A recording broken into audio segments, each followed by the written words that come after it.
করেছেন। ইব্রাহিম আলাইহিস সালাম হলেন মুসলমানদের আদি পিতা, মুসলমানদের জাতির পিতা হলো ইব্রাহিম আলাইহিস সালাম। সেই সূত্রে আল্লাহ পাক রব্বুল আলামিন আল্লাহর রাসূলকে ডেকে বলেন, হাবিব আপনাকে আপনার বাবা স্মরণ করেছেন, আপনাকে দুনিয়াতে যাওয়া লাগবে, আপনাকে দুনিয়াতে যেতে হবে। আল্লাহর রাসূল সাল্লাল্লাহু আলাইহি ওয়াসাল্লাম রেডি হয়ে গেলেন দুনিয়াতে আসার জন্য। সেই সময় আল্লাহ পাক রব্বুল আলামিন আল্লাহর হাবিবকে বললেন, হাবিব একটু দাঁড়ান। কি করুন? একটু দাঁড়ান। আপনি দুনিয়াতে যাবেন কিন্তু একটু দাঁড়ান, কারণ আপনি তো যেন তেন নবী নন। আপনার পাওয়ার তো আমি আল্লাহ অনেক বৃদ্ধি করে দিয়েছি, আপনার শান আর মান আসমান সমতুল্য আমি আল্লাহ করে দিয়েছি। আপনি সাধারণভাবে গেলে মানুষের কাছে ততটা গুরুত্ব থাকবে না। যে জিনিসটা সহজে আসে তার কিন্তু মানুষের কাছে মূল্য কম, কিন্তু যেটা কঠিনভাবে কষ্ট করে পরিশ্রম করে উপার্জন করা হয় তার একটা মর্যাদা মানুষের কাছে কম না বেশি? জোরে বলো, বেশি। তো আল্লাহ পাক বলছেন, হাবিব আপনাকে সাধারণভাবে পাঠানো যাবে না, আপনাকে পাঠানোর আগে দুনিয়াতে একবার ঘোষণা দেয়া লাগবে। কি করা লাগবে? ঘোষণা দেয়া লাগবে। আলোচনা বুঝতে পারছেন ইনশাল্লাহ? জি। এখন ঘোষণাটা দেবেন কে? আপনারা জানেন, শুনেছেন আগে যে শেষ জমানায় হযরত ঈসা আলাইহিস সালাম আবার দুনিয়াতে আসবেন। শুনেছি না আমরা সকলে? তিনি আল্লাহর রাসূলের উম্মত হয়ে আসবেন, এটাও আমরা শুনেছি, ঠিক কিনা? কিন্তু এখানে একটা বোঝার বিষয় হলো এই, ঘোষণাটা দেবেন হযরত ঈসা আলাইহিস সালাম, প্রধান অতিথি আসবেন, তো ঘোষণাটা উনিই দেবেন। তার আগে আমরা যে একটা মনে করি যে ঈসা আলাইহিস সালাম তিনি বললেন যে আল্লাহ আমাকে আপনি শেষ নবীর উম্মত করে দিন, এ কথাটা ততটা গ্রহণযোগ্য না। কথাটা গ্রহণযোগ্য না। তিনি উম্মতের বেশ ধারণ করে আসবেন ঠিকই, কিন্তু তিনি না নবী, তিনি না পয়গম্বর, তার না নবুয়াতের একটা পাওয়ার আছে? আছে না নেই? নবুয়াতের একটা পাওয়ার কিন্তু আল্লাহ দিয়ে রেখেছে। এখন আপনি সহজে বুঝে নিন, কোনো একজন এমপি বা এমএলএ, সে ওই এমএলএর পদটা পেয়েছে, সে এমএলএ কি চাইবে যে আমি এখন এই এমএলএর পদ ছেড়ে দিয়ে আমি মেম্বারের পদ গ্রহণ করব? কেউ চাইবে? চাইবে না। যদি চায় তো সে পাগল হয়ে গেছে, ওর স্মৃতিশক্তি আউট হয়ে গেছে। এমপির পদ ছেড়ে দিয়েও এখন মেম্বার হতে চাইছে, ঠিক কি না? আমরা এটাই বুঝবো। ঠিক তদরূপ ঈসা আলাইহিস সালাম তার নবুয়ত কিন্তু তিনি ছাড়েননি, নবুয়ত ধরে রেখেছেন। তার সাথে সাথে বিশ্বনবী সাল্লাল্লাহু আলাইহি ওয়াসাল্লামের উম্মতের সঙ্গে একটু সংযুক্ত হতে চাইছেন। আরও একটু সহজে বুঝিয়ে দিই, আপনাদের এদিকে বিরিয়ানি খায়? বিরিয়ানি আমাদের বসিরহাটে না বিরিয়ানির প্রচলন একটু বেশিই আছে, প্রচুর বিরিয়ানি খায়। তো কোনো এক ব্যক্তি বিরিয়ানি খেতে গেল, কি করলো? বিরিয়ানি একটা রেস্টুরেন্টে গেল, তো ওয়েটার একটা ডিশ, বিরিয়ানির বড় ডিশ তার সামনে এসে হাজির করলো। বিরিয়ানি খাবে যখন খুললো, গরম ধোঁয়া উঠছে, সুগন্ধ সেন্ট বার হচ্ছে, বিরিয়ানি খাবে এরকম একটা অবস্থায় ওয়েটার দৌড়ে এসছেন, স্যার একটু দাঁড়ান। কেন? স্যার আমাদের রেস্টুরেন্টে একটা চাটনি পাওয়া যায়, আচার পাওয়া যায়, খুব সুন্দর ব্র্যান্ডেড কোম্পানির চাটনি, সবাই পছন্দও করে, তো আপনি যদি একবার ওটা ট্রাই করতেন খুব ভালো হতো। এবার বলুন, ওই লোকটি যে বিরিয়ানি নিয়ে সামনে বসে গেছে, ও কি বিরিয়ানি বাদ দিয়ে চাটনি খাবে? না, বিরিয়ানিটাই খাবে, চাটনিটা সঙ্গে নিয়ে ওর টেস্টটা, ওর একটু সুস্বাদুটা, একটু স্বাদটা বাড়িয়ে নেবে, ঠিক কিনা? কথা বোঝাতে পেরেছি? বিরিয়ানি কিন্তু ছেড়ে দেবে না, বিরিয়ানির সঙ্গে রাখবে, তার সাথে আচারটা, ওই চাটনিটা নিয়ে বিরিয়ানির টেস্টটা বাড়াবে। বলছে ঠিক আছে নিয়ে আসো, বিরিয়ানির সঙ্গে আচারটা মিশিয়ে তারপরে বিরিয়ানিটা খেলো। কথা বুঝেছেন? ঠিক তদরূপ ঈসা আলাইহিস সালাম আল্লাহকে বলছেন, আল্লাহ আপনার শেষ নবীর উম্মতের শান মান অনেক আপনি বৃদ্ধি করে দিয়েছেন। আল্লাহ আপনি তো আমাকে বিরিয়ানি দিয়ে দিলেন, তো আমি চাইছি আল্লাহ আপনার শেষ নবীর উম্মতের ওই আচারটা আমি এই বিরিয়ানির সঙ্গে একটু মিক্স করে একটু টেস্টটা বাড়িয়ে খেতে চাই। সুবহানাল্লাহ, কথাটা বোঝাতে পেরেছি? তো ঈসা আলাইহিস সালামকে আল্লাহ পাক রব্বুল আলামিন বলবেন, ঈসা আপনি গোটা পৃথিবীর মানব জাতিকে জানিয়ে দিন যে আখিরি পয়গম্বর আসতে চলেছেন। একটু কোরআনের দিকে ফলো করুন। আল্লাহ পাক রব্বুল আলামিন জানিয়ে দিলেন,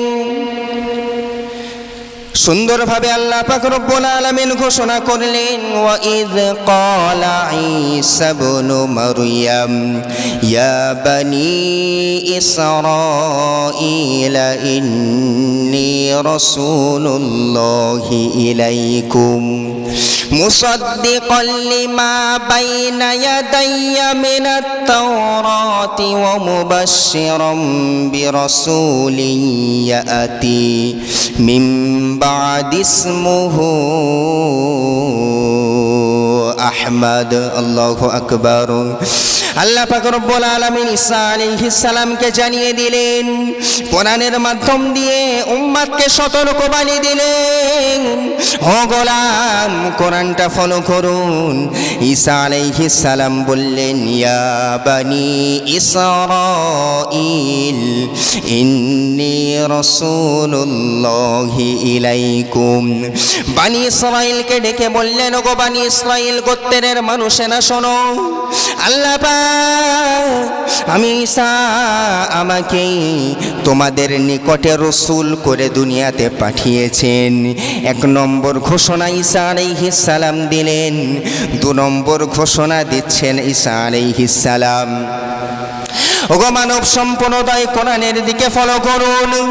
ঈসা আলাইহিস সালাম সুন্দরভাবে বলেন, ওয়া মুবাশশিরাম বিরাসূলিন ইয়াতি মিন বা'দি ইসমুহু আহমদ। ঈসা আলাইহিস সালাম বলেন, আমার পরে একজন নবী আসবেন, আখিরি নবী, আখিরি পয়গম্বর, আখিরি রাসূল। এই বার্তাটা আমি আল্লাহ ঈসা আলাইহিস সালামের মাধ্যম দিয়ে দিলাম। ঈসা আলাইহিস সালাম বলছেন, আমার পরে একজন আখিরি পয়গম্বর আসবেন, আখিরি রাসূল আসবেন, তার বার্তা বাহক সুসংবাদদাতা আল্লাহ পাক আমাকেই বানিয়ে দিয়েছেন। একটু জোরে বলুন সুবহানাল্লাহ।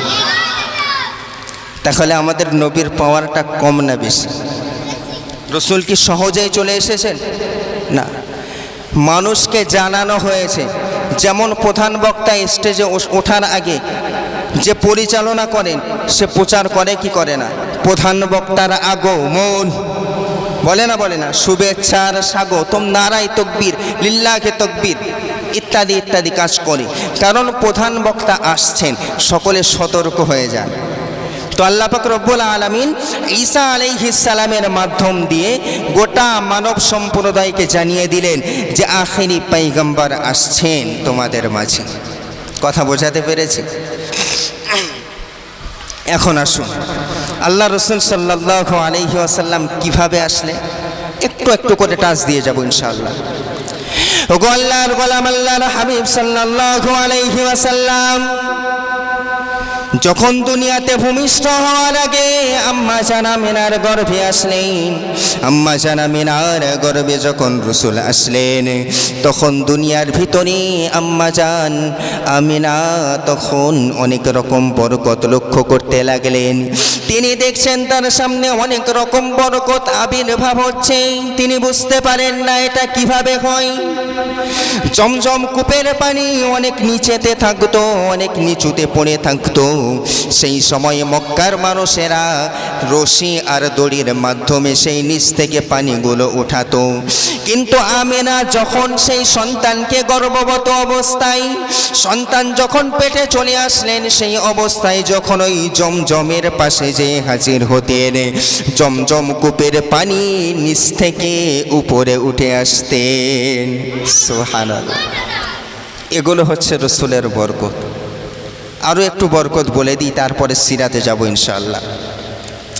রাসূল সাল্লাল্লাহু আলাইহি ওয়াসাল্লাম আম্মা জানের ঘরে যখন ভূমিষ্ঠ হলেন, আম্মা জান আমিনা বলেন, আমি দেখলাম আমার ঘরটা পুরো ঘরের মধ্যে নূরে নূরান্বিত হয়ে গেল, গোটা ঘরটা আলোয় আলোকিত হয়ে গেল। আমি যেন দেখছি আল্লাহর রাসূলের সামনে চাঁদটাও হার মেনে যাবে। সুবহানাল্লাহ।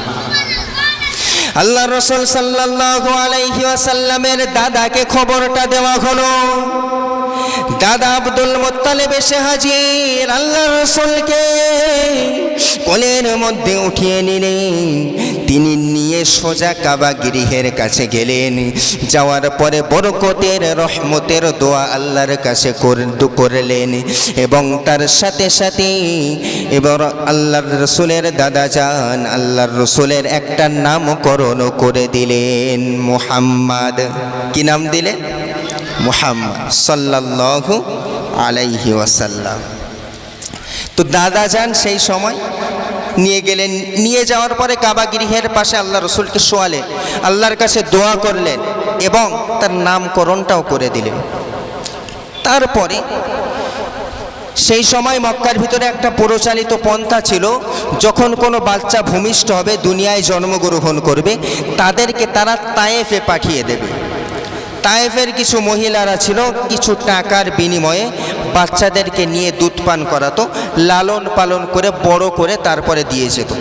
একটা পন্থা ছিল, কারণ তায়েফের ওই দিকে তখন খুব খরা চলছিল, গরিব ছিল প্রচুর তারা। তো মক্কার তারা ধনী ব্যক্তি শহরের মধ্যে, তো ওই বাচ্চাগুলো তাদের কাছে দিয়ে দিতেন। ঠিক তদরূপ আল্লাহ রাসূল সাল্লাল্লাহু আলাইহি ওয়াসাল্লামকেও সেই তাদের কাছে দেওয়ার জন্য সকলে উপস্থিত হলে সমস্ত বাচ্চারা দিয়ে দেবেন সবাইকে। তো তায়েফ থেকে একটা দল আসলো, সেই দলের ভিতরে ছিলেন হযরত হালিমাতুস সাদিয়া। হালিমা আল্লাহর রাসূলের দুধ মাথা যাকে বলা হয়, তিনিও ছিলেন। তো তার ভিতরে সকলে যখন এসে উপস্থিত হলেন মক্কার মধ্যে, তো আস্তে আস্তে একটা ঘটনা ঘটেছিল। হালিমা যে উটের পিঠে করে আসছিল, সেই উটটা ছিল খুব দুর্বল।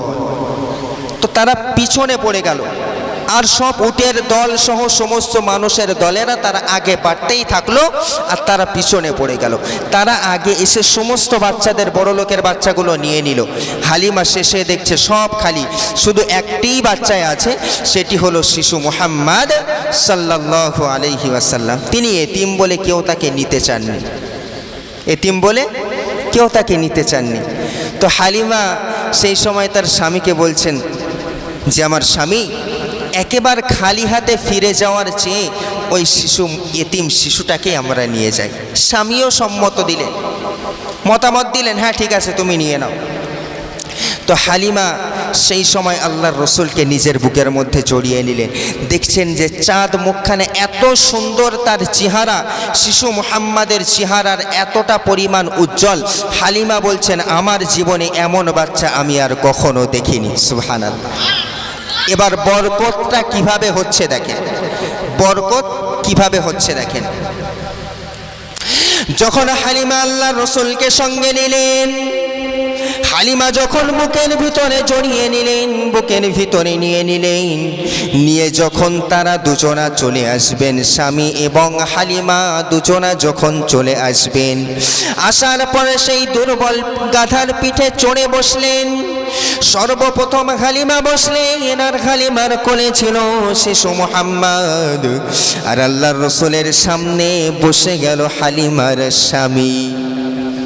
যেই হালিমার স্বামী সামনে বসলো, ঘোড়া চট করে, উটটা চট করে নিচেই বসে গেল। সবাই তো অবাক, কি ব্যাপার? হালিমা বলছেন, আমার উট তো এতটা পরিমাণ দুর্বল না যে একটা বাচ্চার ভারে উটটা পড়ে যাবে জমিনের মধ্যে। হালিমা তখন চিন্তিত হয়ে পড়ল, স্বামীকে বলল, আপনি একটু নেমে দাঁড়ান। হালিমার স্বামী নিচেই দাঁড়ানোর সাথে সাথে উটটি আবার দাঁড়িয়ে যায়।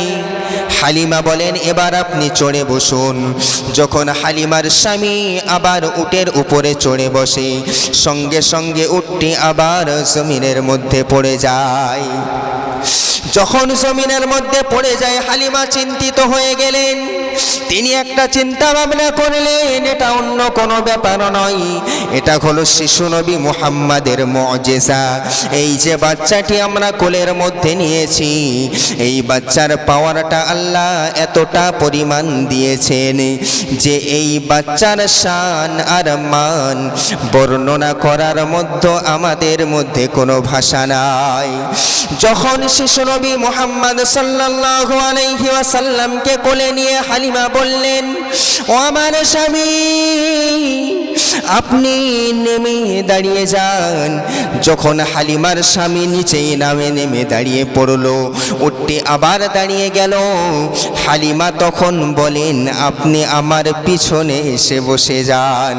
যখন হালিমার স্বামী পিছনে এসে বসেল, সেই সময় ওই দুর্বল উটটা চটপট দ্রুত চলতে শুরু করলো। সুবহানাল্লাহ। এটা হলো আল্লাহ